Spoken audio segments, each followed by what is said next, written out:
7 Up. I think of them as kind of like the soda that has been left behind. Now I realize we all still recognize the brand, and given the fact that they're still sold practically all over the place, I think it would be unfair to call it a total failure. But at the same time, I don't think there is any other soda brand that has experienced such a drastic decline. Given their current state, you may be surprised to learn that there was maybe a 30-year span starting in the 1940s, where 7 Up was widely considered to be the third best-selling soda in the United States. Almost anybody at that time could have told you that. Coke and Pepsi were at the top, of course, while 7 Up was out there doing their own thing as the biggest non-cola product, or as they called it, uncola. That was actually a really significant word that I will be talking more about, but the last 50 years or so have not been great. In the 1970s, they said that started losing popularity, and by the end of the 1990s, they had slowly fallen in the ranks to become the 9th best-selling soda, which is more or less where they remain today. There's been so much happening with 7 Up over the years that I'm excited to talk about. See, the brand goes all the way back to the 1920s. It was created by Charles Grigg, who already had extensive experience in both advertising and soda creation. A decade earlier, while working at a manufacturing company, he had invented an orange-flavored soda called Whistle. However, disputes with management caused him to quit his job and leave that creation with the company. A similar thing happened again, where he created another orange-flavored soda, this time called Howdy. He left the company he was working for while he created it, but here he was able to take his invention with him and start his own business that would sell it. The issue there was that Orange Crush was already well established on the market and difficult to compete against. So as Howdy struggled to find customers, Charles Grigg spent a couple years creating a much more unique lemon-lime flavored soda, and once it was finally introduced in 1929, it had no major direct competitors. No one else out there was mass-producing a lemon-lime flavored soda like that, so 7 Up stood out to the customers. At first, it had a much more ridiculous name.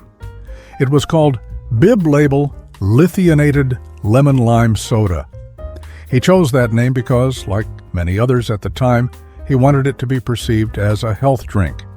It actually did contain the drug lithium, so in the early years it was commonly bought by people looking to stabilize their mood or seeking other potential health benefits. But thankfully, within a few years, the name was changed to 7 Up, though the exact origins behind that name have never been confirmed by Charles Grigg or the company itself. Either way, the unique flavor, the catchy name, and the perceived health benefits all helped 7 Up become one of the country's biggest soda brands. In the 1950s, they actually worked with Disney on a marketing campaign that featured a rooster named Fresh Up Freddy. He was an entertaining mascot that was featured during a popular Disney TV series called Zorro. It made the drink much more popular with children, and I believe that helped lead to the classroom game called Heads Up, 7 Up. I don't know if you're familiar, but the teachers used to have us play that in elementary school in the 1990s, so that goes much further back than I would have thought. Now, the late 1960s is when 7 Up reached their absolute peak, and that is mostly due to one of the most effective advertising campaigns of all time. 7 Up started calling themselves the Uncola, as a way to separate themselves from Coke and Pepsi, who were obviously both colas. Already seemingly a smart idea, but to fully understand the genius of it, you have to consider the culture and the overall mentality of the younger generation at the time. This was during the Vietnam War and the Civil Rights Movement, when hippies were all over the place challenging authority and severely questioning the government and the established way of thinking. Maybe the famous commercial of the campaign featured actor Jeffrey Holder, the first black actor to be featured in one of their commercials, by the way, cleverly comparing cola nuts to uncola nuts. The uncola nuts were just a lime and a lemon. As I said, that was their height. It launched their popularity higher than it ever was before, but sadly, they could not maintain it. Just a few years later, by the early 1970s, 7-Up started to decline, and things just continued getting worse. Remember, for so many years, 7-Up was the only notable lemon-lime soda on the market, and all of that changed in a major way in 1961 when Coca-Cola introduced Sprite. Within 5 years, it was available to practically everybody in the U.S., and by the 1970s, it was sold out, stealing away market share and becoming the new favorite to many customers throughout the country, and just overall becoming a major concern for 7-Up. In 1978, 7-Up was bought by the tobacco company Philip Morris. I want to make it clear that 7-Up was already struggling, and despite a lack of experience in the soda industry, many believed that Philip Morris could potentially be the perfect ones to revive the brand. Consider that during the UN Cola campaign that was so successful, the main goal of it was to get people away from cola and toward lemon lime. But now, with Sprite on the market in such a big way, and with Pepsi soon introducing their own version called Slice, that had its own gimmick containing 10% fruit juice. Simply pushing people away from cola didn't necessarily mean that they were pushing people towards 7-Up. So the new advertising campaign was not to focus on the lemon lime, but to focus on the fact that 7-Up did not have caffeine, while many of the other leading sodas did. In 1981, they even introduced a mostly caffeine-free cola called Diet Coke that was obviously not too successful. Pepsi Free came out the following year. Caffeine-free Coca-Cola came out the year after that, and many of the bottlers had loyalty to those brands, so they wouldn't even distribute. And 7-Up had a hard time getting it out there. In the end, 7-Up lost tens of millions of dollars for Philip Morris. A struggling brand when they bought it was struggling even worse 8 years later, when they were admitting defeat and finally looking to sell it. I mean, with all the resources, the experience, the relationships, the customer loyalty of the Coke and Pepsi companies, how could Philip Morris have possibly competed with them?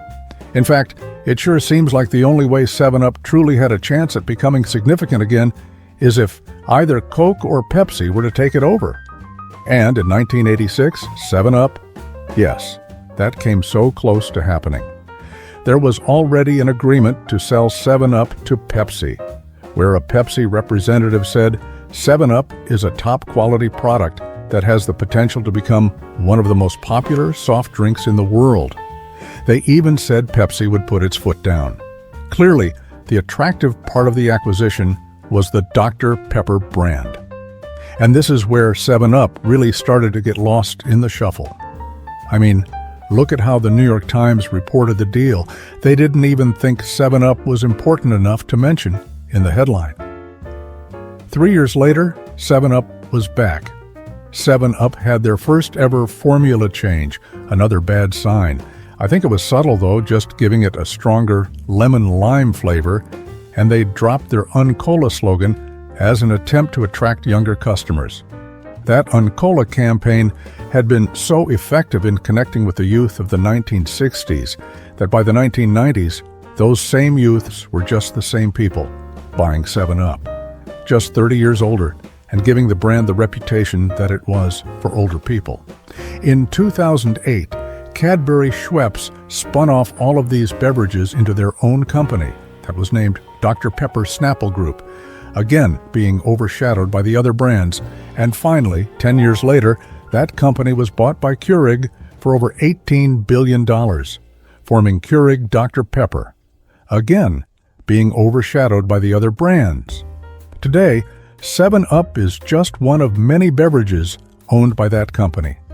I wouldn't say they stand out in any major way, certainly not like they used to.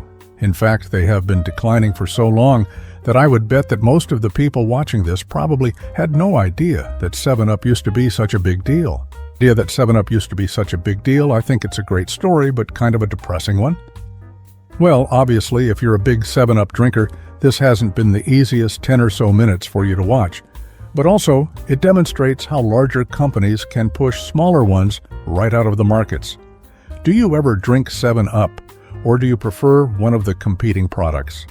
And I also want to ask, have you ever played the video game from the 1990s where you play as their mascot at the time named Cool Spot? It's the dot from the label brought to life. They were always attempting to bring in a younger audience. I do think that they are now part of a company that likely has the ability to revive the brand to an extent. But is it even worth trying it at this point?